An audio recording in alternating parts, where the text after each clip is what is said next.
अगर लड़की हुई तो उसे वहीं गिरवा देना, कार्मा लौटकर आता है। यह एक राज की बात है और अभी तक हमने इसे पारुल से छुपाकर रखा है, लेकिन उसे कहीं से पता चल गया तो क्या वो मुझे और आपको समझेगी कि हमने जो किया उसमें उसी की भलाई है। संगीता की आंखों में डर नजर आ रहा था। तुम हर वक्त जो यह डर अपनी आंखों में लेके घूमती हो, वो वक्त से पहले ही सब राज खोल देगा। सही समय आने दो, फिर हम खुद पारुल को उसके जीवन का सबसे बड़ा राज बता देंगे। तब तक के लिए तुम खुद को संभालो। रजनीश ने संगीता के कंधे पर हाथ रखकर उसे शांत रहने को कहा। आप समझ नहीं रहे हैं, वो दिन में 2-4 बार फोन करता है और बार बार एक ही बात करता है कि उसे पारुल से मिलना है। आज तो धमकी भी दे रहा है।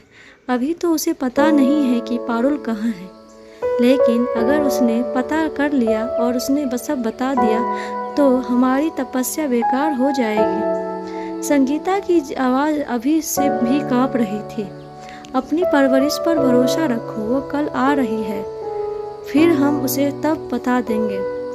रजनीश ने चश्मा ठीक किया और फिर कमरे से बाहर चला गया। संगीता बेड के साइड टेबल पर बैठी एक फोटो फ्रेम उठाती है।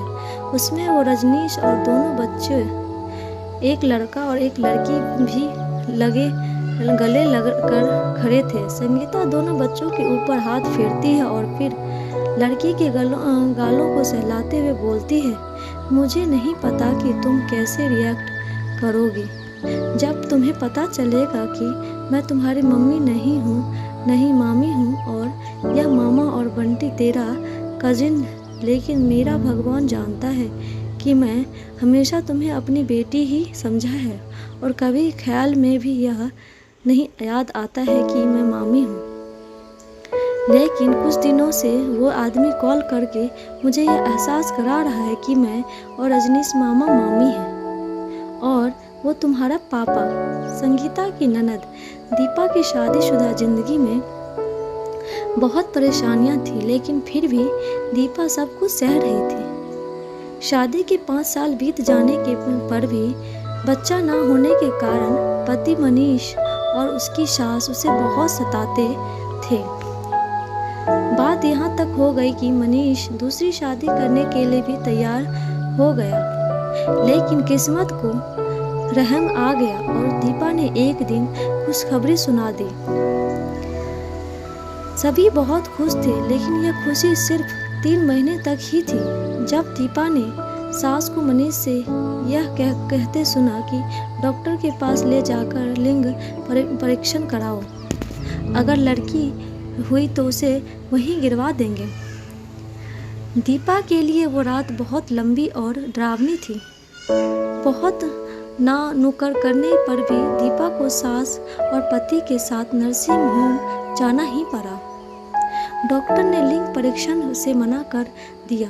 तब दीपा ने ही रोते हुए हाथ जोड़कर डॉक्टर से झूठ बुलवाया कि लड़का है, क्योंकि वो जानती थी कि सास किसी और डॉक्टर के पास ले जाएगी। तब क्या पता वह यह काम कर दे। अगर लड़की हुई तो वो लोग उसे पैदा होने से पहले ही मार देंगे। वंश आने वाला है। जानका मनीष और सास उनकी बहुत अच्छे से देखभाल करने लगे और सासू जी जो उसे बिस्तर से ही उठने नहीं देती थी। लेकिन दीपा अंदर से डरी हुई थी कि बच्चा अगर लड़की हुई तो वह दिन भर भी आया जब दीपा को अस्पताल में जाया गया और वहां उसने एक प्यारी सी बेटी पारुल को जन्म दिया। लड़की हुई यह सुनने के बाद मनीष और सास वहीं लड़ने लगे, यह नहीं हो सकता है।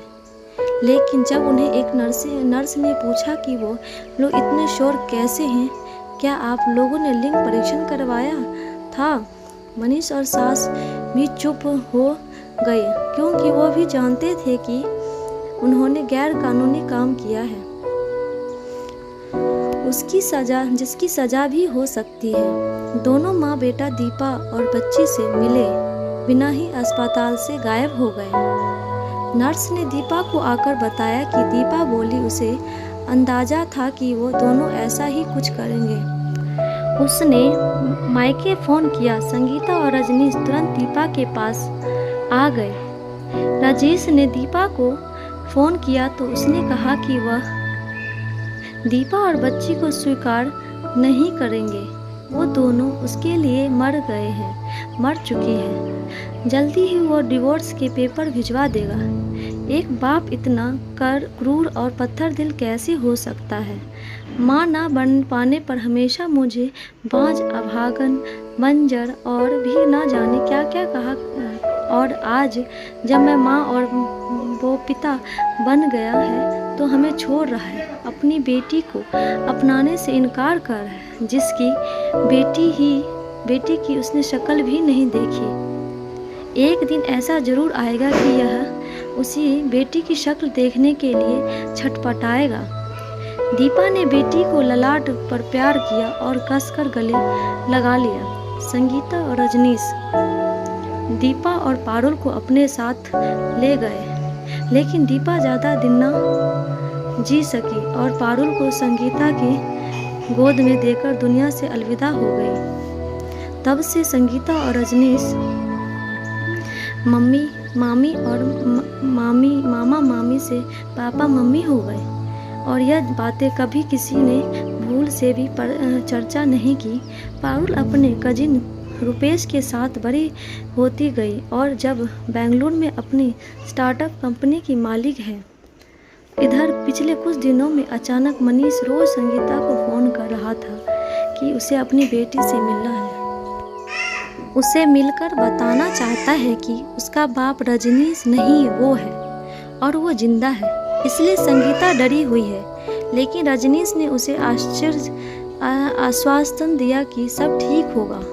पारुल के घर आने पर संगीता और रजनीश उसे सब सच बता देते हैं और उसके ऊपर यह फैसला छोड़ते हैं कि वो अपने पापा से मिलना चाहती है या नहीं। मनीष का एक बार फिर संगीता को फ़ोन आता है।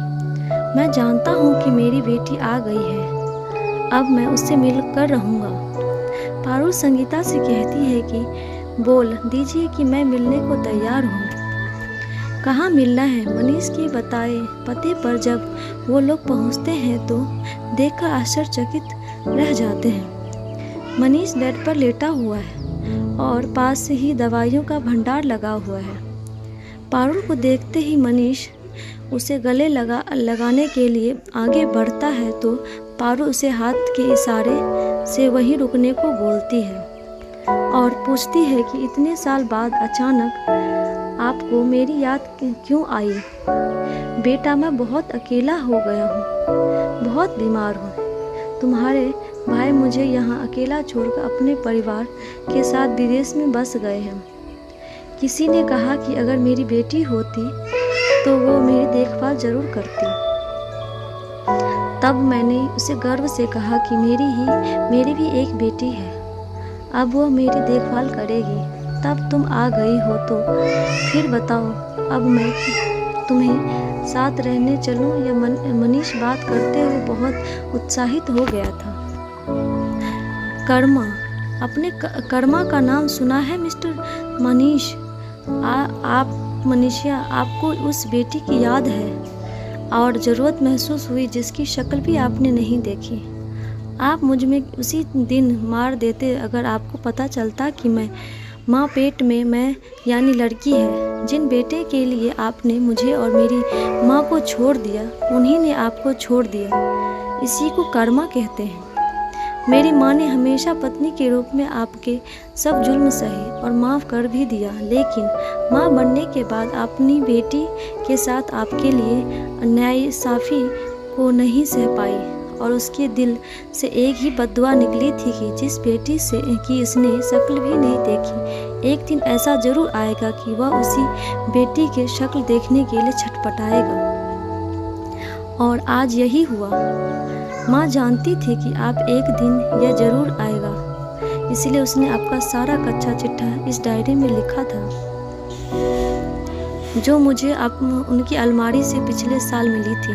पारुल ने अपनी बैग में डायरी निकालकर संगीता को दिया।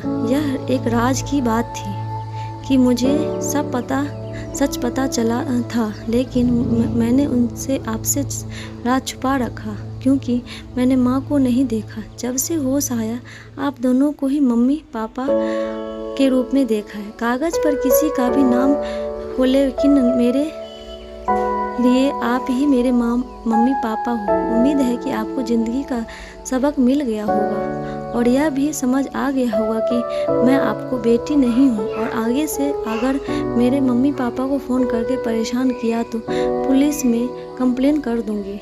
पारुल ने गुस्से मनीष को देखते हुए कहा और फिर वहाँ से चली गई। दोस्तों, आपको ये कहानी कैसी लगी? लाइक शेयर सब्सक्राइब करके जरूर बताइएगा। धन्यवाद।